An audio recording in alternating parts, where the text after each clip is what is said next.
Assalamualaikum warahmatullahi wabarakatuh.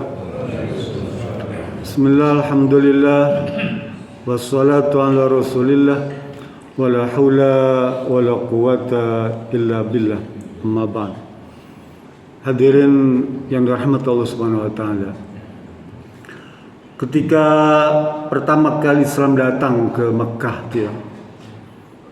orang-orang Quraisy itu kaget, Pak, dan agak sedikit marah begitu, sampai kemudian kata Ubay bin Ka'ab, dia meriwayatkan sebuah hadis menanyakan tentang Allah tuh, Pak. Kata orang Quraisy, ya Rasulullah, unsub lana rabbaka, ya Muhammad, coba ceritakan nasab Tuhan kamu itu. Apa nasab? Silsilah ya. Sekarang kan lagi rame zaman membahas nasab tuh ya. Kalau orang membahas nasab tentang Nabi, dzurriyyah Nabi masih enteng ya. Ini orang Quraisy tanya tentang nasab Allah. Nasab Allah subhanahu wa ta'ala apa? Rasul juga bingung juga ceritanya. Suruh silsilah Allah tuh kayak apa? Kalau bukan karena Allah yang menjawab, Nabi pun gak kebingungan juga. Maka Allah turunkan tuh surat Al-Ikhlas tuh ya. Kata Allah, ya Muhammad, katakan Al-Ikhlas itu, qul huwallahu ahad, Allahu samad, lam yalid walam yulad walam yakul lahu kufuwan ahad. Bahwa Allah itu tidak punya nasab dia ya. Tidak melahirkan dan tidak dilahirkan. Kita punya nasab, punya keturunan, kakek terus ke atas, ke bawah juga punya turunan, nasab. Allah tidak punya, istimewa ya. Sampai kemudian Rasul menjelaskan tentang istimewanya surat Al-Ikhlas yang semua hafal. Dan antara surat wahyu ilahi yang paling banyak dihafal oleh umat Islam setelah Fatihah, surat Al-Ikhlas. Pendek kata, semua kegiatan yang berkaitan dengan spiritual mesti menggunakan surat Al-Ikhlas. Kita mau tidur, disunahkan baca surat Al-Ikhlas. Kita mau berdoa, disunahkan baca Al-Ikhlas. Ya. Kita pengen banyak rezeki, sunahkan baca Al-Ikhlas. Sampai-sampai tuh kata Siti Aisyah dalam hadis riwayat dengan beliau, hadisnya di Sahih dan Bukhari. Kata Siti Aisyah, anna Rasulullah sallallahu ba'asa rajulan fi sariyatin ya, fakana yaqra'u la sahabi fi sholati fayahtumu bi qul huwallahu ahad Allahu samad ya. Falamma raja'a zakar Nabi SAW fanna fulanan qara'a qul huwallahu ahad fas'aluhu faqala inni uhibbu sifatur rahman faqala sallam innallaha yuhibbuk atau kama qala hadis sahih riwayat Imam Bukhari. Kata Siti Aisyah, suatu kali Rasul mengirim utusan kayak semacam peperangan atau dakwah gitu ya, rombongan ya, kirim. Kemudian di antara rombongan itu ada yang memimpin sholat, dan setiap sholat dia selalu baca surat dan ditutup dengan surat Al-Ikhlas, 2 surat berarti. Setiap rakaat dia baca 2 surat. Yang pertama surat misalnya Al-A'la, Ad-Duha, tutup dengan Al-Ikhlas. Rakaat kedua begitu juga, surat Al-Kafirun, tutup dengan Al-Ikhlas, begitu. Jadi setiap rakaat dia baca 2 surat. Ini juga hadis ya, yang membolehkan kita baca 2 surat dalam setiap rakaat. Hadis ini, Pak, yang dipakai sandaran hukum para ulama, kita boleh baca 2 surat pada setiap rakaat. Jadi kalau 2 rakaat itu Berarti 4 surat dia hafal. Cuma sahabat Nabi itu ditutup dengan surat Al-Ikhlas. Lalu berita ini sampai kepada Rasulullah SAW, ya. Lalu Rasul tanyakan saja kepada dia, ya. Fi ayyi syai'in yasunu zalika. Kenapa dia sampai baca begitu? Ya, ditanya. Tanya, kenapa kamu tanya baca suratnya begitu double begitu ya, dengan tutup surat Al-Ikhlas? Dia bilang, fa inni uhibbu sifatur rahman. Karena saya sangat cinta, senang dengan sifat Allah Subhanahu wa taala. Ar-Rahman itu Allah maknanya. Saya senang dengan sifat Allah Subhanahu wa taala yang ada di dalam surat Al-Ikhlas. Sehingga saya selalu baca itu dan tidak pernah saya lupakan. Lalu saya bilang, innallaha yuhibbuka. Sesungguhnya Allah telah mencintaimu karena kamu baca surat Al-Ikhlas terus. Cinta, ya, Allah kepada sahabat Nabi itu gara-gara dia senang baca surat Al-Ikhlas.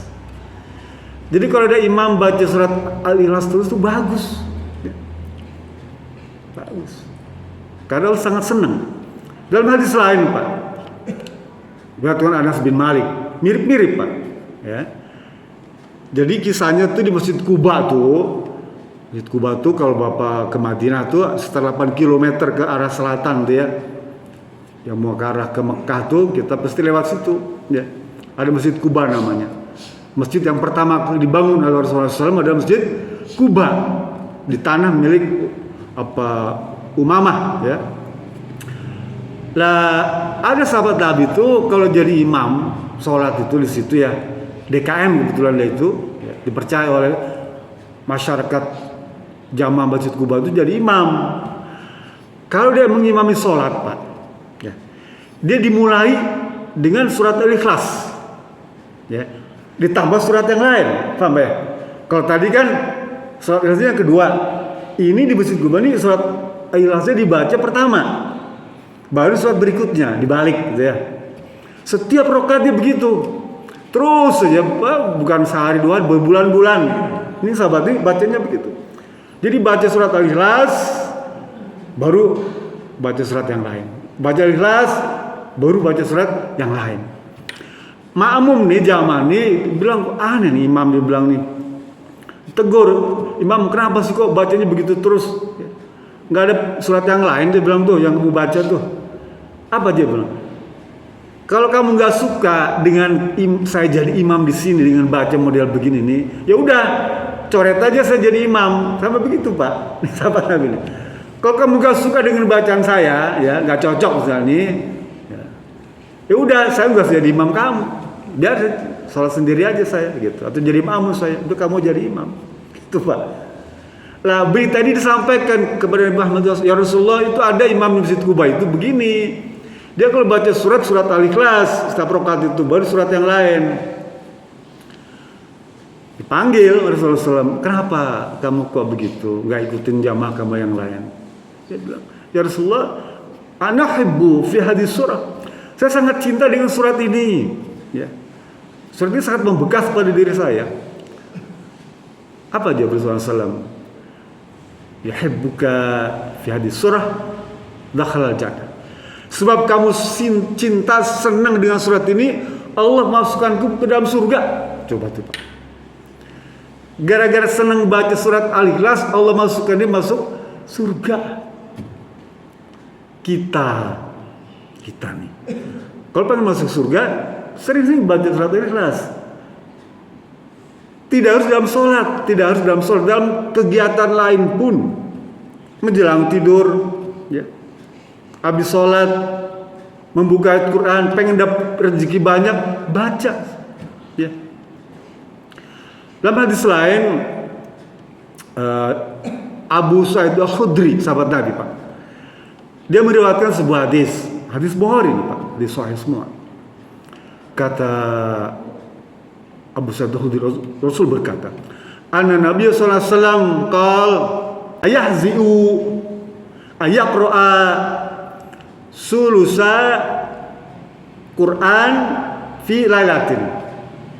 Ada di antara kalian yang sanggup bisa membaca sepertiga Al-Quran setiap malam. Fasyaqqa dzalika anhum. Itu para sahabat tuh agak gemper juga ditanya begitu, ya. Rewas nih. Aduh, Rasul tanya begini, berarti nanti dia suruh baca Quran sepertiga Quran setiap malam gitu. Katakan begitu. Lalu sahabat tanya, "Ya Rasulullah, ayutiku zalika? Adakah di antara kita yang sanggup membaca seperti itu ya Rasulullah?" Ayuna ayutiku zalika. Rasanya nggak ada yang sanggup baca Quran seperti itu ya Rasulullah. Lalu harus jawab, Allahul Wahidus Samad sulusul Quran. Ya. Kalau kalian baca surat Al-Ikhlas tuh, ya, Qul huwallahu ahad, Allahus samad itu dia menandakan telah membaca sepertiga Al-Quran. Oh, baru sahabat.